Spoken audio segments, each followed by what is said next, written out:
Hey champ, let's get real.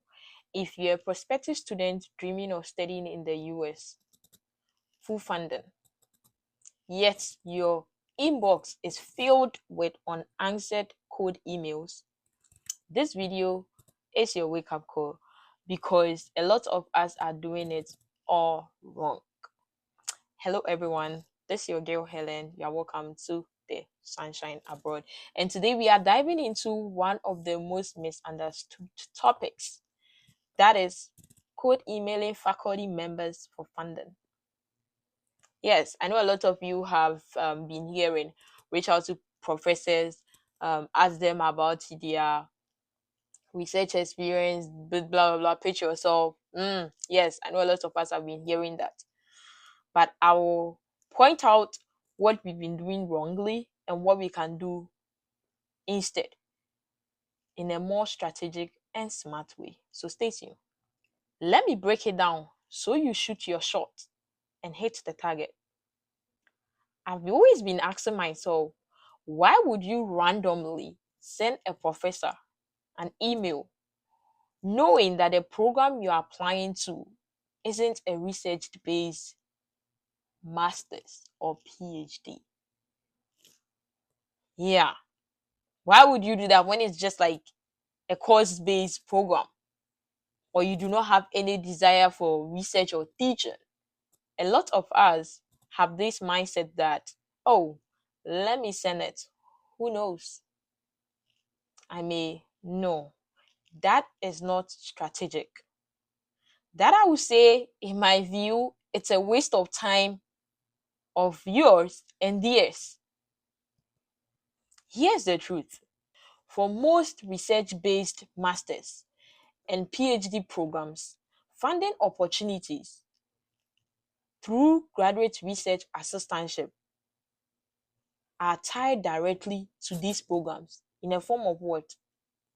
Teaching or research. And guess what? That info is clearly stated on the school's website. Sometimes all you have to do is to click or search funding. Per my experience, I have visited or browsed universities' website, and including my school, because I did not reach out to any faculty member, but I had a half assistantship, half teaching waiver assistantship. And I know a lot of friends who actually got that, not necessarily code emailing. And here is why. Because I had a research or a teaching experience. All I needed was to do what? Browse or search properly on the school's website. The only thing that was holding me as at the time of the application was they said to be eligible, you have to be admitted. So I was just waiting patiently that my admission letter should come and then I'll apply. And when it came, I did that. I just applied. And the next thing I asked administrator that, oh, when is the decision coming? So if your program is not a research based or you do not have any interest in this, you don't need to reach out to faculty members and try crafting something. Yes, I understand funding is important, but do not, your time is so precious to be wasted, and theirs as well. When all of this information you can find from the school's website, there are exceptions, okay, where they will say that if you're interested in graduate assistantship position, click on this link and you see the hyperlink. It will be there. You click on it and you see the eligibility. Oh, what do I need to be qualified? Test scores, this. And then through that, if there is anything you find that you don't understand, then you could reach out to the coordinators or the admission counselors. That's what they are there for. They are there to guide you through the application process. Answer your questions with regard to the application, not to beg them for funding or ask them about funding question. They will not have any idea about that. So when the thing is already on the school's website, kindly read and do your part before you go back to them and ask certain questions based on what you have read, even without not sending code emails or emailing professors. And you have a teaching or a research desire or experience, you are good to go. You can still apply for these assistantships. If these aren't your expertise, then move away from that and focus on other graduate assistantship position, or that fits best into who you are or your experiences, or that gives you the potential to do that. And let's desist from the habit of bombarding coordinators, admission counselors, administrators, and asking them about funding questions, because they aren't the one giving out research money. It's a whole committee that sits on these applications. And now that a lot of grants, educational grants in terms of research and other means have been cut down, it means that this time we really have to launch in deep. You have to be very strategic and focus on sending a very strong application than rather just asking them when everything is just on the school's website. For instance, about schools where I have seen that the department will list out the names of faculty members and their research interests who are looking forward to work with grad assistantship for the upcoming semester, mostly the fall. And they will show you the number of slots they have, 1, 2. That they've given you the opportunity to reach out to them. That is solid. You can do that. But if nothing of that is stated, and the link for the assistantship is on the school's website, and all you just need to do is to click on, then my brother, my sister, I don't think it's necessary to reach out to professors. And again, if your program isn't a research based, if you don't have any research problem or gap to fill or to solve by the time or by the end of you completing your program, then why worry yourself do that in the first place? The job of your coordinators, your administrators, and counselors are to guide you through the application process. They are to help and stand alongside you with, answering your generalized questions. And one thing that I see a lot of us do is to ask questions that are already under frequently asked question sessions.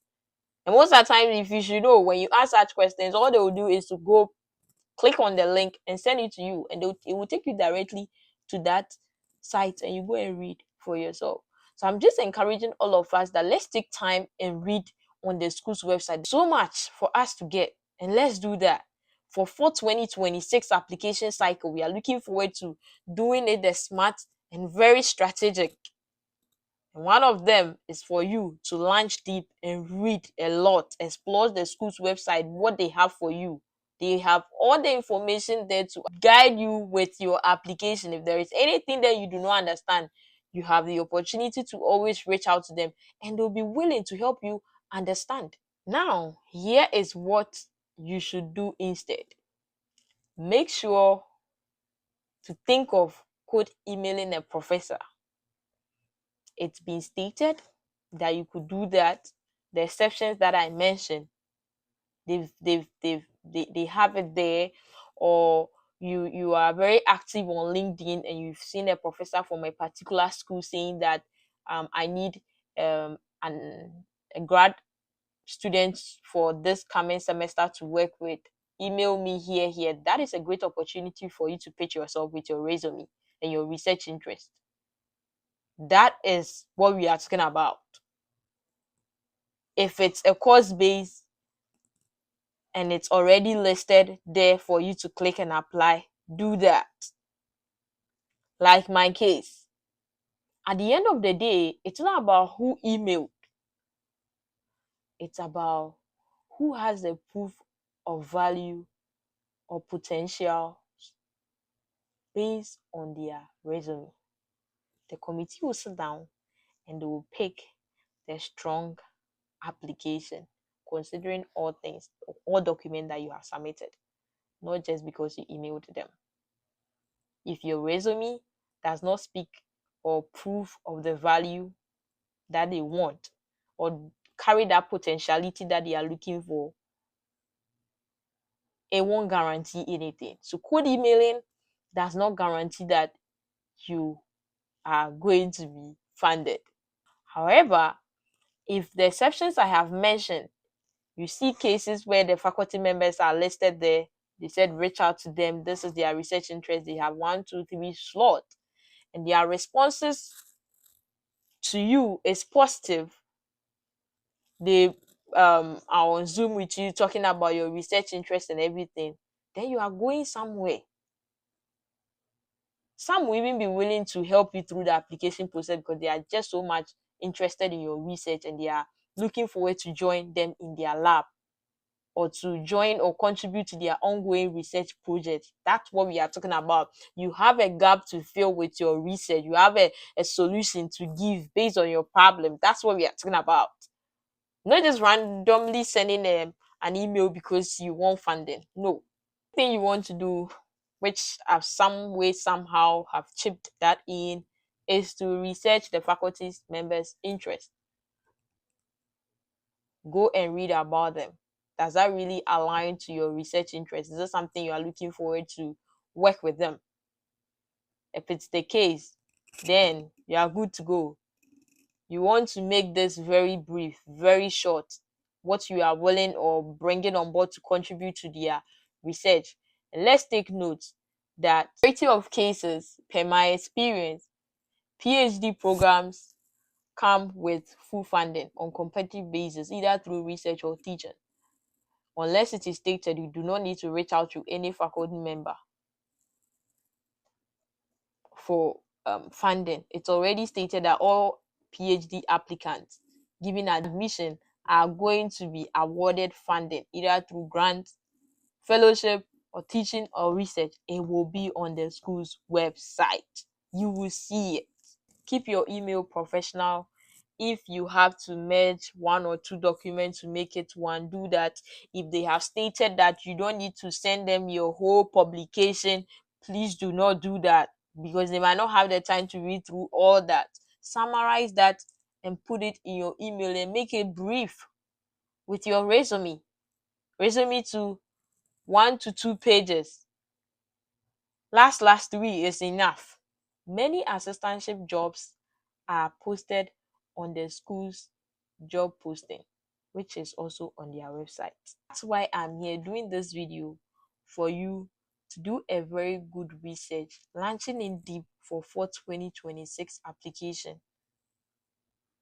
So we don't just do anything. No. I'm passing this on to my business folks. Business programs are professional in demand industry programs. It's difficult to get a full tuition waiver, just so you know. And if it is, sometimes it's just one. And a lot of people are always around the world are competing for this. And I've always been saying on this platform that you don't need to focus mainly with your department for GA positions. Look for other offices on campus. If that's where your experiences best fit, go there. Next time, if you want to send a code email, pause. Look at the relevancy, importance, my program. Is there anything on the school's website that I'm not going to repeat asking again and they will direct me there back? Have I read more about the assistantship? Maybe there's a follow-up question I want to ask to get more clarification. Has or the school mentioned that I could email this Professor ABC? If it's not there, anything like that hasn't been said, then I personally wouldn't encourage you to worry these professors in the name of code emailing for funding when everything can be found on the school's website for real. You've got dreams. Let's go after them the smart way. Thank you so much for sticking around to the end. Kindly do me a favor by giving this video a thumbs up. Subscribe if it's your first time here. You are welcome to the Sunshine Abroad. Comment if you have any experience with code email, and I would love to hear from me how that went, especially about funding. I will see you in my next video. Bye bye.